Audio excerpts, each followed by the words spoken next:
दूसरा मसला है कुर्बानी लाजिम किस पर है। तो कुर्बानी साहिब इस्तिताअत पे लाजिम है, साहिब निसाब पे लाजिम है। साहिब निसाब किसे कहते हैं? 5 चीज़ें: सोना, चांदी, माल तिजारत। माल तिजारत कहते हैं हर वो सामान जो आपने बेचने की नीयत से ख़रीदा हो और अब तक बेचने ही की नीयत हो। और चौथी चीज़ है यानी सोना, चांदी, कैश, माल तिजारत। और पाँचवीं चीज़ है ज़रूरत से ज़ायद सामान।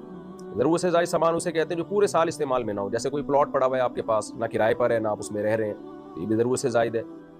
कोई घर आपने बनाया हुआ है, ना किराए पे दिया हुआ है ना उसमें आप रहते हैं, तो ये भी ज़रूरत से ज़ायद है। कोई गाड़ी आपके पास है, पूरे साल इस्तेमाल ही नहीं होती वो भी ज़रूरत से ज़ायद है। डिनर सेट घर में पड़े हुए हैं, शोकेस में सजा के रखे हैं, पूरे साल इस्तेमाल ही नहीं हुए, तो वो भी ज़रूरत से ज़ायद है।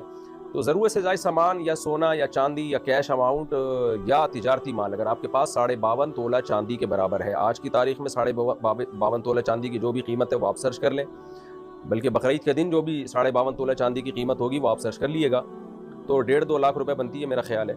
तो जिसके पास इतना अमाउंट मौजूद हो, उस अमाउंट में से वो कर्जे भी निकाले, माइनस करे, और जो ज़रूरी खर्चे हैं जैसे घर का राशन आएगा वो ज़रूरी है, गैस बिजली का बिल ये ज़रूरी है, तो ये ज़रूरी खर्चे माइनस करके अगर किसी के पास 52.5 तोला चांदी के बराबर रकम बनती है तो उस पर कुर्बानी लाजिम है।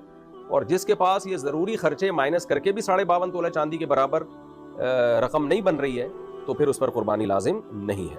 ख़वातीन के पास आम तौर पर चूँकि गोल्ड होता है और कुछ ना कुछ पैसे भी होते हैं उनके पास, तो और कर्जा नहीं है अगर, और घर का राशन भी ख़वातीन ने नहीं डालना होता, वो तो मर्दों की जिम्मेदारी है, तो गैस बिजली का बिल भी मर्द दे रहे होते हैं, तो इसलिए आज के ज़माने में आम तौर पे ख़वातीन पे कुर्बानी ज़्यादा लाजिम हो रही होती है, मर्दों पे कम लाजिम हो रही होती है, क्योंकि गोल्ड होता है ख़वातीन के पास और शरीयत ने उनके ज़िम्मे कोई खर्चे डाले नहीं है। मर्दों के ज़िम्मे तो बहुत सारे खर्चे होते हैं, तो ऐसी सूरत में खातून पर भी कुर्बानी लाजिम होगी। हाँ, खातून की तरफ से उनका शौहर कुर्बानी कर सकता है इजाज़त से।